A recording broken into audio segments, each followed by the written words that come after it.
Steve Carell has spent years playing lovable, awkward, hilarious characters, but it turns out he doesn't need a script to be funny. These are his best moments. This is a mug that I've had. I've had this mug, this Eisenhower mug. It was on my desk at The Simpsons. So this it was is on my off desk. limits. That is off limits because I've had that a long time. That's very precious to me. If I were to actually break this, though, I'd be You can't break that. You can't break that. Oh, no. can't I?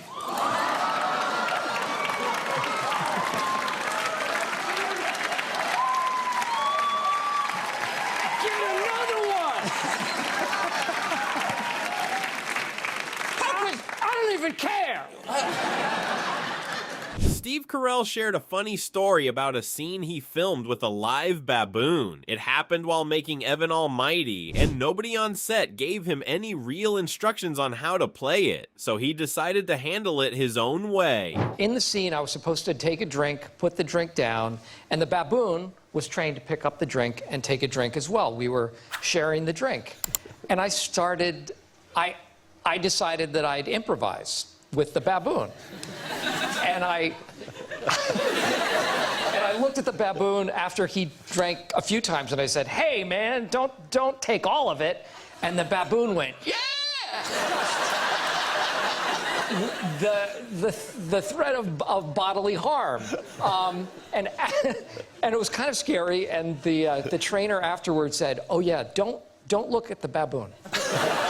Some parties you never forget, for all the wrong reasons. Steve Carell found that out at a Christmas party, when one guest made a choice the whole room was not ready for. Where there was a woman who insisted on singing solo Christmas carols at the party, and I remember she sang "Oh Holy Night," and it went something like, "Oh holy night, the stars are brightly shining." And I was sweating bullets because I empathize so deeply with people going through trauma. And Countless celebrities have tried impressions over the years, but none quite like Steve Carell. One of his characters became so unforgettable, Conan asked him to perform it again, right on the spot. You do a character called the German who says nice things, and I really loved it. Okay. Do you mind if I just dip back in that pool for just a second? no, sure, I'll do a couple of them. May I This say is, it? yeah, the German, yes. The German who says nice things, all right? Is this my camera? Yes. It was a pleasure babysitting Kevin! You are not getting older, you are getting better! I would like another dish of SpaghettiOs! When Ellen asked Steve Carell how he met Nancy for the first time, he didn't just answer, he turned it into a full comedy bit. You and Nancy celebrated your 20-year wedding anniversary, We did, which is yeah. a big deal. Yeah. And you met working on The Daily Show. No, you didn't. You met Second City. Yeah. Yeah. So, and how did you have a pickup line, or how did you? We were terrible. I worked at Second City. She worked as a bartender across the street, and I used to go in after shows, and the conversation would go something like, "Hey, you know, if I were ever to ask a woman out, it would be someone like you, exactly like you." And she'd say, "If a guy like you were ever to ask a woman like me out, I would definitely do that." But this went on for weeks. It didn't. And other people at the bar must have been like, "Just do it.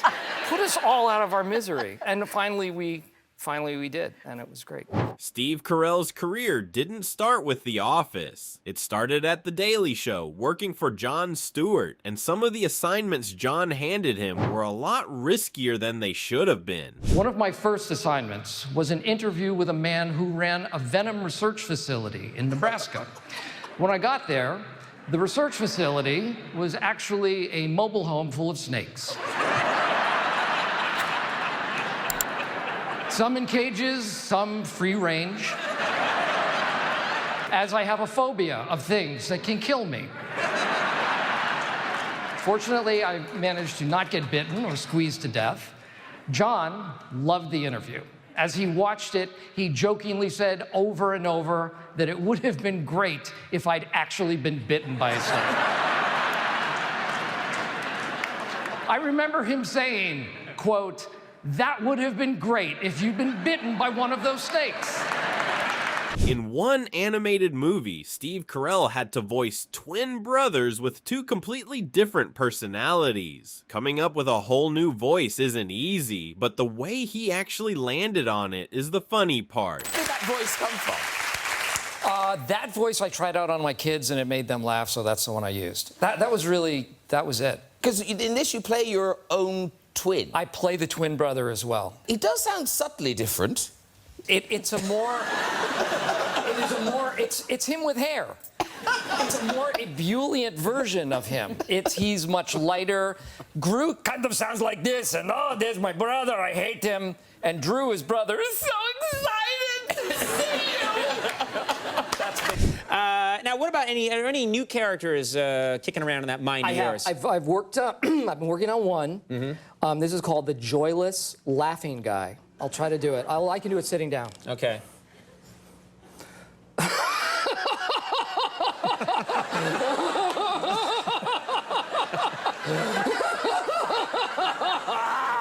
Before Steve Carell and Stephen Colbert were big stars, they did sketch comedy together on the Dana Carvey show. One bit had them playing waiters, and it turned into pure comedy gold. I love the Dana Carvey show, but you did a bit with Stephen Colbert, where you were a waiter. Waiters who are nauseated by food. And so they read the specials and basically try not to vomit the whole time.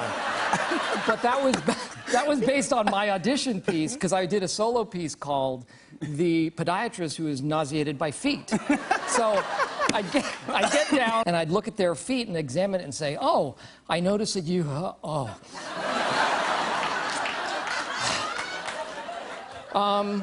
running, oh, God. It was basically that. In childhood, everyone gets into some kind of game. Steve Carell was one of them, playing goalie in ice hockey. He shared a funny story about the one time it knocked him out cold. You've had experience being knocked out, haven't you? Yes, Yeah. I have. But not in a fight. No, I played ice hockey, and I was a goalie, and I got hit with a puck and was knocked Wow. out. We were up in Canada playing a team up there, and when you travel, you tend to stay at someone else's house, like the other goalie's family. I stayed with their family. So their family ran out onto the ice to see if I was okay. Said, Steve, what's my name? And I had no idea what his name was.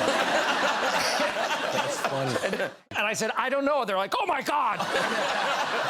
Celebrities get recognized everywhere they go, but when someone spotted Steve Carell walking through a store, they weren't even sure if it was really him. His height alone had them doubting it. Are you Steve Carell? No, I get that a lot. I'm not. Okay, yeah, I thought he was a lot shorter. What the hell is that supposed to mean? What do you mean a lot shorter? I mean, everybody thinks I'm 5'8". So you are Steve Carell? No. Have you ever killed a man? I told them no personal questions. I have not. No, I haven't. This took a terrifying turn. Do you have a secret second family somewhere? Oh my Your goodness. first family doesn't know about? That I would have to say yes. Not every stunt in a movie is actually done by the actor. Steve Carell had one scene that needed a professional stunt double instead, and according to Steve, watching it happen was more terrifying than doing it himself. Do your own bear riding. Okay. Hey, Ron, I'm riding a furry tractor. No, clearly that was my head superimposed on a real bear wrangler. That was the most terrifying thing, to watch a stuntman mount the back of a real bear. He was terrified. I've never seen a stuntman.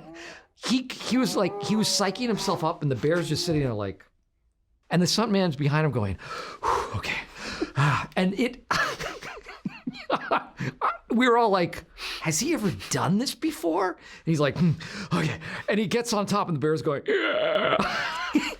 Steve Carell still remembers the first time he ever asked a girl out, all the way back in 8th grade. He built up the nerve to call her himself. What happened on that call, he never forgot. The first girl I ever asked out on a date, a girl named Lisa Miller. I was in 8th grade, and all my buddies on the hockey team said, she likes you. I'm like, really? Okay. And I was so nervous, and I got on the phone. Lisa, would you like to go to the movie a group was going on Friday? And she just said, no, I don't. No excuse, nothing. Just like, I really don't want to do that. And I never asked another girl out on a date. Well, I know, sad. But I never did. I never had the guts to actually call a girl on the phone after that. Texting would be fantastic. Yeah. Like, are you going to the date? Yes, I are. Like, you know.